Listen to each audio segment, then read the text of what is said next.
Until is a very important word. It's magic. It means that you'll never give up. Don't miss the chance to grow, to pay the price. Until you learn, change, grow.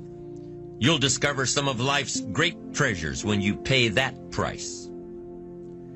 William James' second part to success dealt with the outer achievement related to that ideal. You need both aspects to really be a success. But what Dr. James realized about his philosophy of success was that the first part is indeed more important than the second. Going for it. As long as you're working toward your inner goal, your dream, then success is possible. But once you give up your inner vision, then you can never become successful. You never will become successful. Until doesn't even matter. Plant your goal in your mind. It's the most important decision you ever make in your entire life. What is it you want? You want to be an outstanding salesman? A better worker at your particular job? You want to go places in your company, in your community? You want to get rich? All you've got to do is plant that seed in your mind, care for it, work steadily toward your goal, and it will become a reality. It not only will, there's no way that it cannot. You see, that's a law, like the laws of Sir Isaac Newton, the laws of gravity. If you get on top of a building and jump off, you'll always go down. You'll never go up. And it's the same with all the other laws of nature. They always work. They're inflexible. Think about your goal in a relaxed, positive way. Picture yourself in your mind's eye as having already achieved this goal. See yourself doing the things you will be doing when you've reached your goal. Profits are better than wages. Once I understood that, I got rich. Profits are better than wages. Nobody taught me that in high school. I went to college for a year and a half and never heard it. I'm 25 and broke. I'm not destitute. I'm broke. Too much month at the end of the month is broke.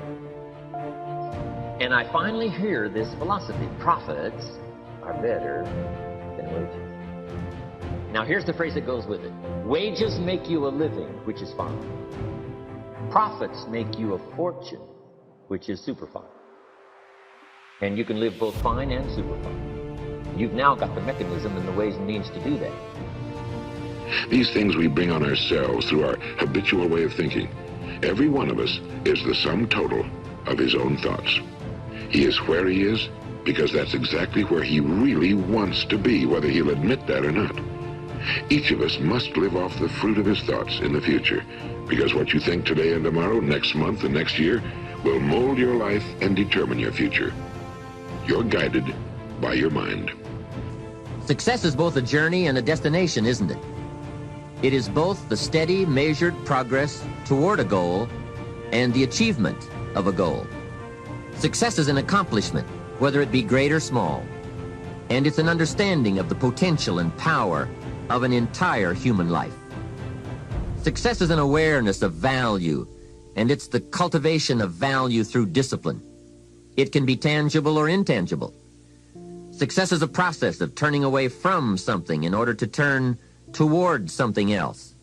From no exercise to exercise, from candy to fruit, from not investing to investing. Success is responding to an invitation to change, to grow, to develop, to become, to move up to a better place with a better vantage point. But most of all, success is making your life what you want it to be, considering all the possibilities, considering all the examples. What do you want for your life? That is the big question. Make a list of who you communicate with most and ask yourself the question, what kind of person am I becoming because of this relationship?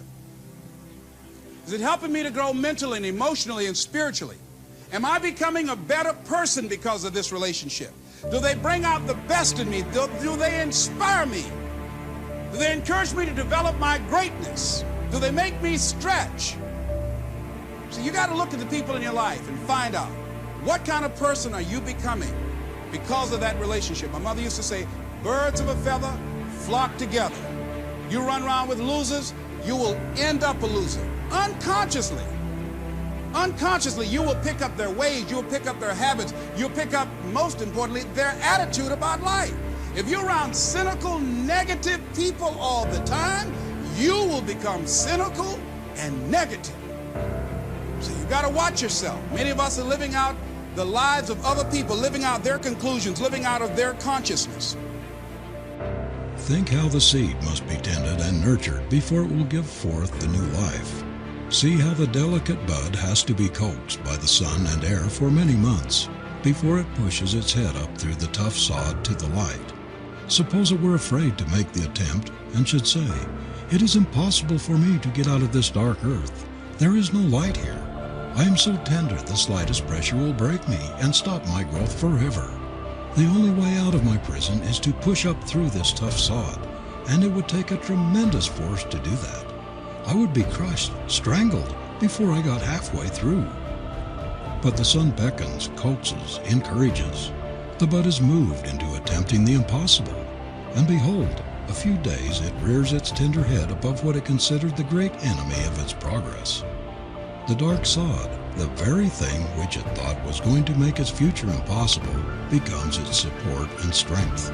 The very struggle to get up through the soil has strengthened its fiber and fitted it to cope with the elements above, with the storms it must meet. Sure, there's doubts on the outside. People doubt that America's going to make it. People doubt that Europe's going to make it. People doubt that Russia's going to make it, that Poland's going to make it, that Czechoslovakia's going to make it. They doubt the whole world is going to make it. But I'm asking you not to pick up all those doubts. I'm asking you to have some faith, have some courage, believe, drive your doubts into a small corner. Don't let them loose like a mad dog, drive you into a small corner. Don't doubt the future. Don't doubt the possibilities. And here's the most important one of all. Don't doubt yourself. If I've got miracle working power to change my life, so do you. If I've got the ability to change, so do you. If I've got the ability to read, so do you. If I can discover, so can you. If I can grow, you can grow. If I can develop, you can develop. If I can get an invitation like I got 6 years ago, help take something around the world, so can you. If I can stand on this platform, Idaho farm boy raised in obscurity, so can you. If the millionaire team can do it, president's team can do it, walk off with the diamonds, the trophies, so can you. I'm asking you, don't sell yourself short. When you're working at your dream, somebody said the harder the battle, the sweeter the victory. Oh, it's sweet to you. It's good to you. Why? See, when it's hard and there's a struggle, see, what you become in the process is more important than the dream. That's far more important. The kind of person you become, the character that you build, the courage that you develop, the faith that you're manifesting. Oh, it's something that you get up in the morning, you look yourself in the mirror, you're a different kind of person. You walk with a different kind of spirit. And people know that you know what life is, that you have embraced life. You knew it was hard, but you did it hard.